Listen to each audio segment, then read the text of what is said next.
Siempre recuerdo una clase de filosofía donde el profesor nos relató esta historia. En una caverna se encontraban un grupo de hombres, prisioneros de nacimiento, encadenados de forma tal que solo podían mirar hacia el fondo de la cueva. Una hoguera y figuras manipuladas por otros hombres proyectaban en esa pared todo tipo de sombras. Para los prisioneros, las sombras eran la única referencia del mundo exterior. Esas sombras eran su mundo, su realidad. Uno de los prisioneros era liberado y se le permitía ver la realidad entera fuera de la caverna. ¿Qué tanto tiempo le tomaría acostumbrarse al exterior después de toda una vida de encierro? Posiblemente su reacción sería un profundo temor a la realidad. Podría entender lo que era un árbol, el mar, el sol. Asumamos que este hombre puede ver la realidad tal cual es y entender el gran engaño que era la caverna. El profesor nos explicó brevemente las interpretaciones del mito en relación al conocimiento, la ilusión, la realidad, y cómo posiblemente estemos dentro de una gran caverna que a su vez está dentro de otra. Pero no cabe duda de la necesidad de ese hombre libre de regresar y compartirle al mundo lo que había visto.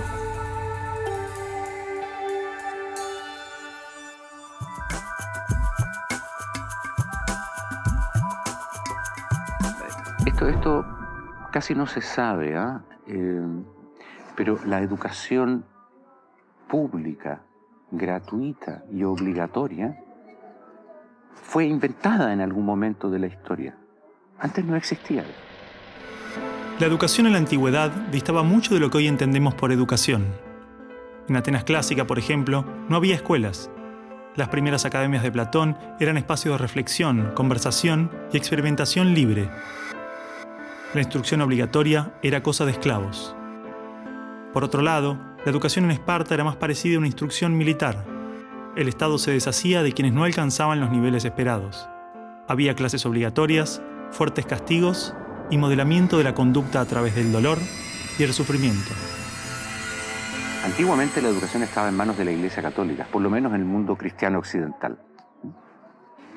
Y fue recién en el siglo XVIII, en una época de la historia que se llama despotismo ilustrado, seguramente lo escucharon en el colegio, en donde se creó el concepto de educación pública, gratuita y obligatoria.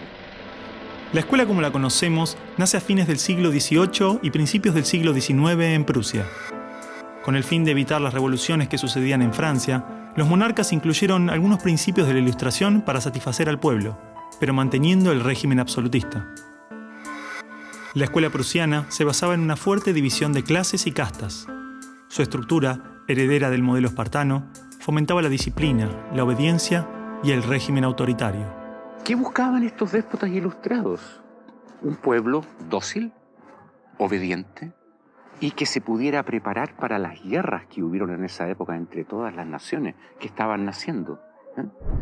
Por ejemplo, Catalina la Grande de Rusia llamó a los enciclopedistas franceses a preparar esto mismo.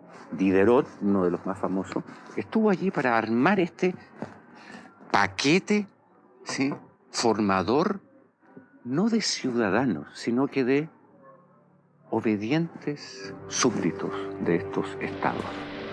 Las noticias del exitoso modelo educativo viajaron rápido, y en pocos años, educadores de América y Europa visitaban Prusia para capacitarse. Con el paso del tiempo, el modelo se expandió a nivel internacional. Muchos países importaron la escuela moderna con el discurso del acceso a la educación para todos, elevando la bandera de la igualdad, cuando justamente la esencia misma del sistema provenía del despotismo, buscando perpetuar los modelos elitistas y la división de clases. Ese es el origen de la educación pública. Fíjense ustedes que Napoleón, un poco posterior, y enemigo jurado de todos estos déspotas, hizo lo mismo. Él lo decía con todas sus letras. Yo quiero formar un cuerpo docente para poder dirigir el parecer de los franceses. ¿Se entiende? Él lo tiene claro.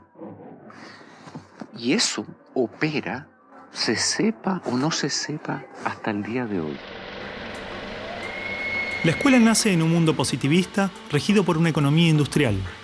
Por lo tanto, busca obtener los mayores resultados observables con el menor esfuerzo e inversión posible, aplicando fórmulas científicas y leyes generales. La escuela era la respuesta ideal a la necesidad de trabajadores, y los mismos empresarios industriales del siglo XIX fueron quienes financiaron la escolarización obligatoria a través de sus fundaciones.